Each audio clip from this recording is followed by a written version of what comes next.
नमः संस्कृताय विद्यार्थियों, मैं पूर्णिमा शर्मा आज कक्षा अष्टम की हिंदी प्रज्ञा पुस्तक से अनिवार्य संस्कृत भाग से सप्तमा पाठा पाठ 7 आदर्श परिवारः का वाचन और अर्थ लेकर प्रस्तुत हुई हूँ। प्रारंभ करते हैं इस पाठ का वाचन के साथ अर्थ। एकस्मिन् ग्रामे जगतपालो नाम एकः सज्जनो वसति। एक गांव में जगतपाल नाम का एक सज्जन रहता है। तस्य पत्नी कला अस्ति, उसकी पत्नी कला है।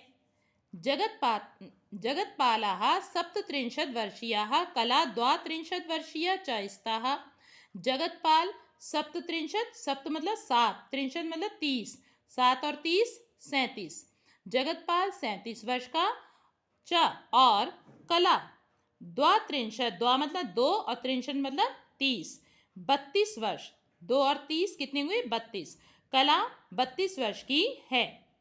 तौ दंपति सुखे निवसता, तौ वे दोनों दंपति, दंपति कहते हैं पति पत्नी को, वे दोनों पति पत्नी सुख से रहते हैं।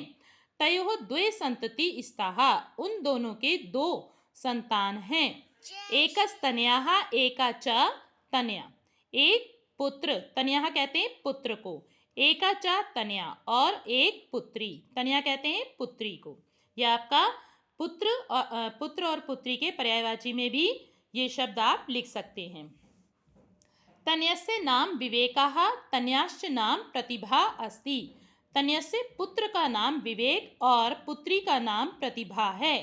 विवेकः 11 वर्षीयः, प्रतिभा 7 वर्षीया च। विवेक 11 मतलब 11 वर्ष का और प्रतिभा 7 वर्ष की है। विवेकः सप्तम कक्षायां पठति, विवेक कक्षा 7 में पढ़ता है। प्रतिभा तृतीय कक्षायां च, और प्रतिभा कक्षा 3 में पढ़ती है। आम्र निम्ब मधुकादि वृक्षाणां छायासु स्थितं जगत्पालस्य गृहम् अत्यन्तं रमणीयं वर्तते।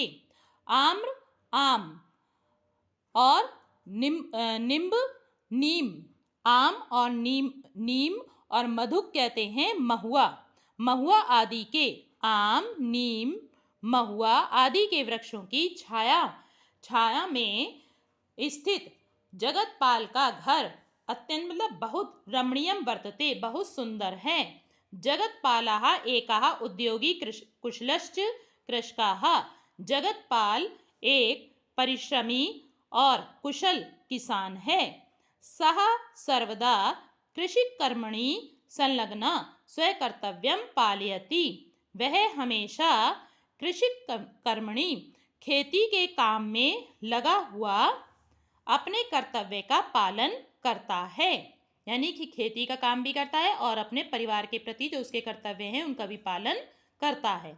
सः परिश्रमं कृत्वा स्वक्षेत्रे पर्याप्तम अन्नम शाकम फलम च उत्पादयति, वह परिश्रम करके अपने खेत में पर्याप्त अन्न, सब्जी और फल उत्पन्न करता है।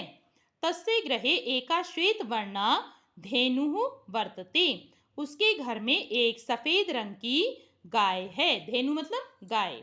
सा बहु दुग्धम ददाति, वह बहुत दूध देती है। विवेकः प्रतिभा च स्वास्थ्यप्रदं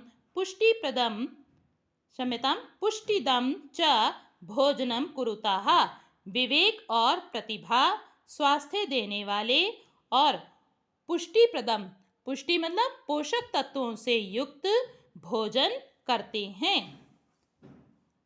तयोः शाकस्य फलस्य चाधिक्यं वर्तते, तयोः उन दोनों के सब्जी और फल की अधिकता है। तौ स्वच्छम यथेच्छम पयाः पिबती, वे दोनों यथेच मतलब इच्छा अनुसार, पयाः पिबताः दूध पीते हैं। कौन दोनों? विवेक और प्रतिभा। स्वच्छानि वस्त्राणि परिधाय तौ मातरं पितरं च प्रणम्य पठनाय स्वविद्यालयं प्रति गच्छताः। स्वच्छ वस्त्रों को पहनकर वे दोनों माता और पिता को प्रणाम करके पढ़ने के लिए अपने विद्यालय की ओर जाते हैं। कला एका स्वस्था आदर्शभूता च गृहिणी अस्ति। कला एक स्वस्थ और आदर्श गृहिणी है। सा सदा स्वकार्याणि संपादयति। वह हमेशा अपने कार्यों को पूरा करती है। पत्युः संतानयोः स्वास्थ्य विषये सावधाना च वर्तते। पति और संतान के स्वास्थ्य के विषय में सावधान रहती है, अर्थात वो उनके स्वास्थ्य का ध्यान रखती है, ऐसे उनकी देखभाल करती है।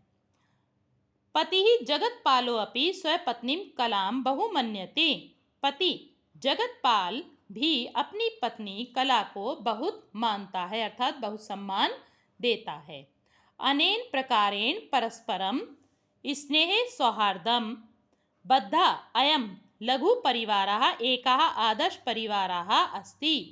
इस प्रकार आपस के स्नेह सौहार्द मैत्रीपूर्ण बद्धा मित्रता से बंधकर यानी मित्रता से पूर्ण होकर यह छोटा सा परिवार एक आदर्श परिवार है। लघु परिवारः एव सुखी परिवारः। छोटा परिवार ही सुखी परिवार है। आहारस्य वस्त्रस्य गृहस्य च व्यवस्था लघु परिवारे एव समुचित रूपेण भवति।